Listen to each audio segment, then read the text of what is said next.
Assalamualaikum warahmatullahi wabarakatuh. Perkenalkan, saya Ratna Pilani dari Fakultas Ekonomi dan Bisnis Islam IAIN Palangkaraya. Program studi Perbankan Syariah kelas A. Adanya video ini untuk memenuhi salah satu tugas mata kuliah tentang tafsir yang diampu oleh Bapak Nurpuadi Rahman MPD. Baik, di video ini saya akan menjelaskan sedikit mengenai tafsir tentang makanan. Sini saya akan menjelaskan pengertian makanan menurut Islam terlebih dahulu. Langsung saja, makanan adalah barang yang dimaksud untuk dimakan atau diminum oleh manusia, serta bahan yang digunakan dalam produksi makanan dan minuman. Makanan memberikan informasi tentang identitas individu dan bertindak sebagai komunikasi kebutuhan internal, konflik internal, dan rasa diri. Oleh karena itu, bagi kaum muslimin, makanan berkaitan dengan pemenuhan kebutuhan fisik, juga berkaitan dengan rohani, iman, dan ibadah, juga dengan identitas diri, bahkan dengan perilaku juga. Memakan makanan yang halal dan baik merupakan bukti ketakwaan kita kepada Allah, karena memakan makanan halal dan baik itu merupakan salah satu ibadah. Ada beberapa ayat Al-Quran dan tafsir tentang makanan. Yang pertama, surah Al-Baqarah ayat 172-173. Yang kedua, surah Al-Maidah ayat 4, ayat 77, ayat 78, ayat 93-98. Yang ketiga, surah Al-An'am ayat 119 dan 145. Yang keempat, surah Al-An-Nisa ayat 9. Baik, di sini saya akan menjelaskan ada mengenai 4 surah. Yang pertama, mengenai Al-Baqarah ayat 172 yang bunyinya A'udzubillahi minasyaitonirrajim. Bismillahirrahmanirrahim. Ya ayyuhalladzina amanu kullu min thayyibati ma razaqnakum washkuru lillahi in kuntum innahu ta'budun, yang artinya, hai orang-orang yang beriman, makanlah di antara rezeki yang baik-baik yang kami berikan kepadamu dan bersyukurlah kepada Allah jika benar-benar kepadanya kamu menyembah.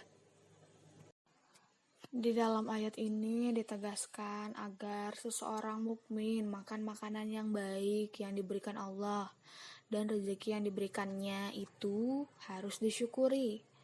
Dalam ayat ini diperintahkan kepada orang mukmin saja agar mereka makan rezeki Allah yang baik-baik, sebab perintahnya diiringi dengan perintah mensyukuri.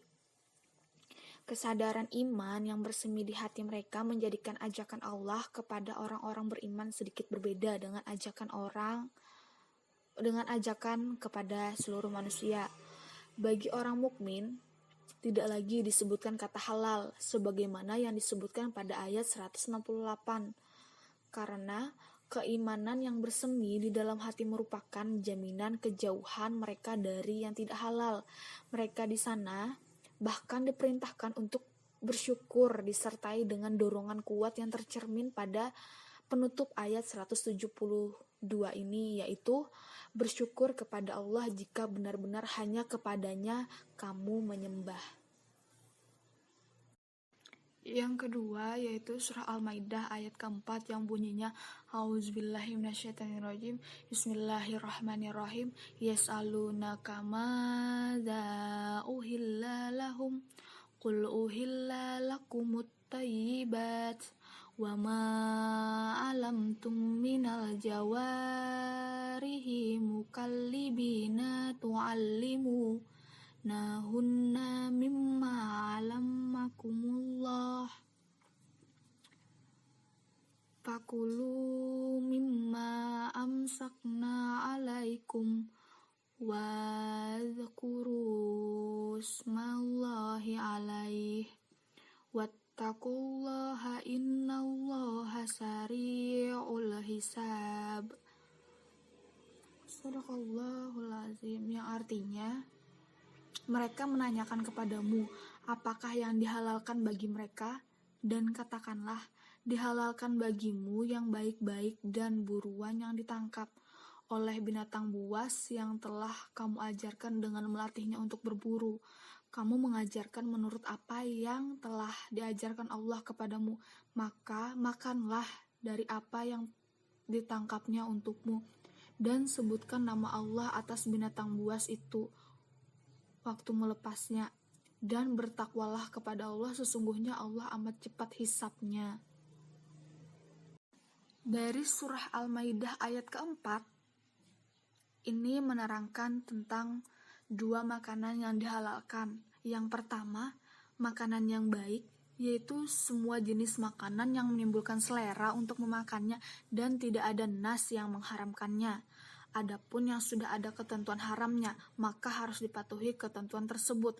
Seperti sabda Nabi yang artinya sebagai berikut. Dari Ibnu Abbas berkata, Rasulullah SAW melarang memakan setiap binatang yang bertaring dari binatang buas dan setiap yang berkuku tajam dari unggas.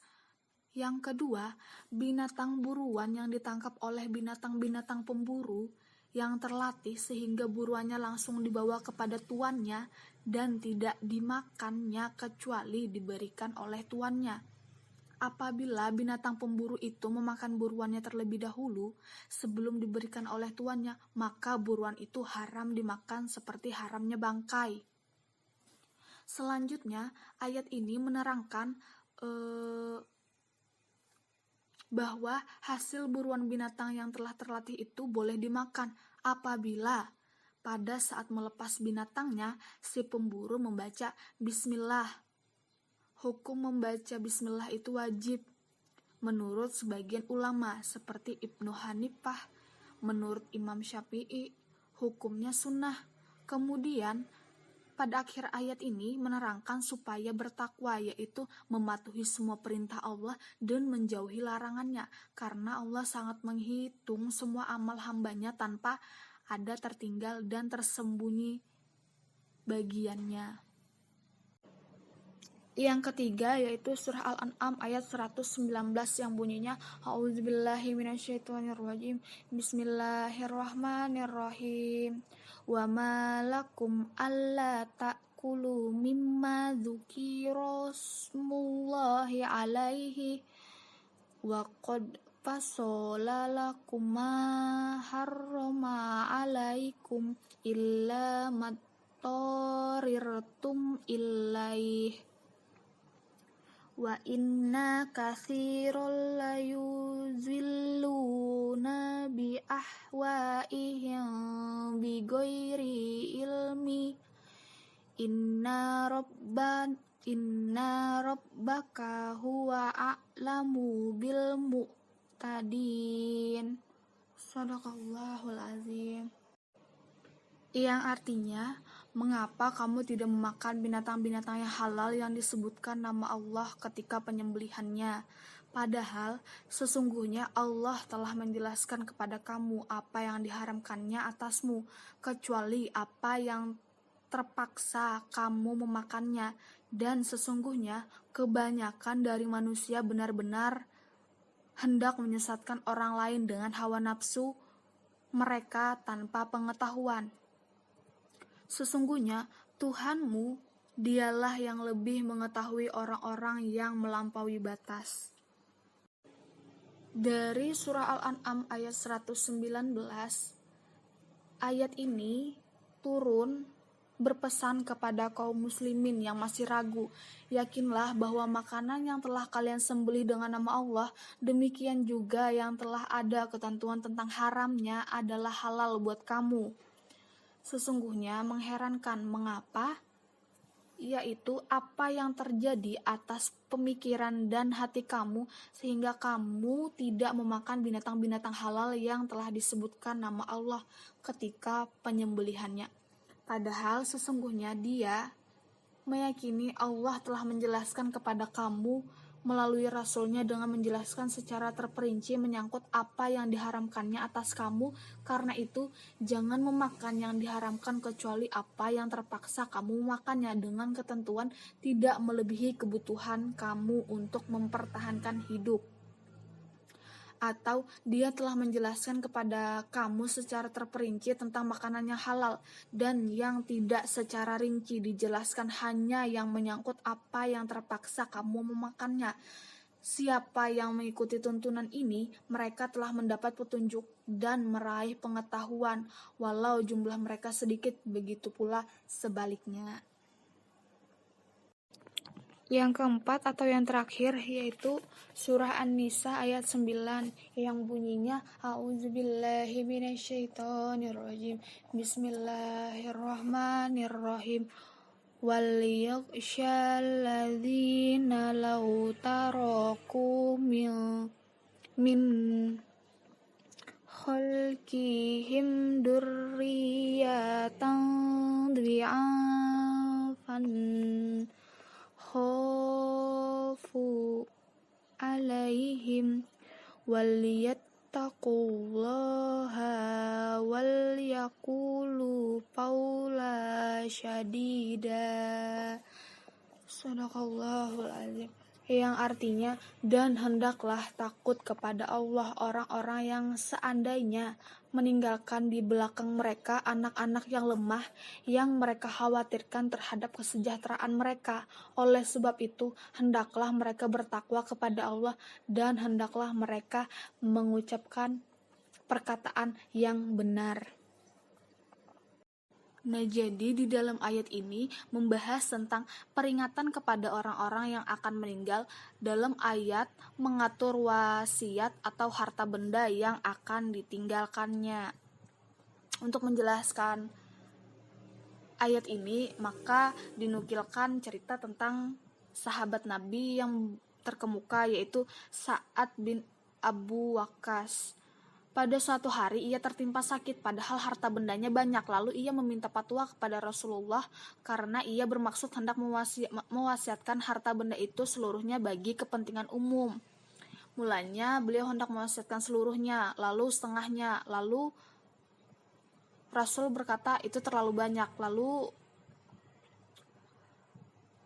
kata Rasul, sepertiga saja, dan sepertiga itu pun sudah banyak. Sesungguhnya engkau tinggalkan pewaris-pewaris engkau itu dalam keadaan mampu, lebih baik daripada engkau tinggalkan mereka dalam keadaan yang melarat.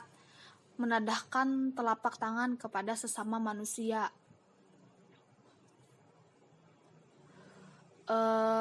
Lalu ingatlah, janganlah hendak sampai waktu engkau meninggal dunia anak-anakmu terlantar. Jangan sampai anak-anak yatim kelak menjadi anak-anak yang melarat. Sebab itu bertakwalah kepada Allah, takutlah kepada Tuhan ketika engkau mengatur wasiat. Jangan sampai karena engkau hendak menolong orang lain, anakmu sendiri engkau terlantarkan. Dan di dalamnya mengatur wasiat itu hendaklah memakai kata-kata yang terang, jelas, agar tidak menimbulkan keraguan bagi orang-orang yang ditinggalkan. Jadi di dalam ayat ini memberikan kita runtunan atau arahan sebagaimana tersebut dalam surah ini. Ketika berbicara hal-hal yang berkenaan dengan pembagian warisan, dijelaskan oleh Tuhan bahwa harta tarikah dibagi setelah lebih dahulu dikeluarkan segala barang yang telah diwariskan atau hutang-hutang. Tetapi di dalamnya dianjurkan berwasiat itu ditekan lagi, jangan sampai wasiat itu merugikan ahli waris itu sendiri, terutama zuriyah, yaitu anak cucu. Jadi tadi adalah beberapa contoh tentang ayat yang mentafsirkan tentang makanan. Langsung saja menuju ke kesimpulan. Jadi, kesimpulannya, makanan halal adalah makanan yang dibolehkan oleh agama dari segi hukumnya. Makanan yang halal hakikatnya adalah makanan yang didapat dan diolah dengan cara yang benar menurut agama. Didapat dari rezeki, usaha yang baik dan halal pula. Allah memerintahkan orang mukmin agar memakan makanan yang halal dan bersyukur kepada Allah. Adapun makanan yang diharamkannya yaitu seperti bangkai, kecuali hewan air, laut, dan belalang, darah, daging babi, dan binatang yang disembelih selain menyebut asma Allah. Apabila dalam keadaan terpaksa, diperbolehkan memakan dengan ketentuan tidak dalam keadaan dan tujuan maksiat, tidak berlebihan dan tidak menginginkannya. Karena sesungguhnya Allah Maha Pengampun lagi Maha Penyayang, dan ketika memiliki harta yang lebih, jangan egois ketika hendak bersedekah kepada orang umum. Lebih baik itu untuk anak dan cucu terlebih dahulu. Alhamdulillah, sekian pemaparan dari saya. Semoga apa yang saya paparkan tadi itu dapat bermanfaat untuk kita semua. Wassalamualaikum warahmatullahi wabarakatuh.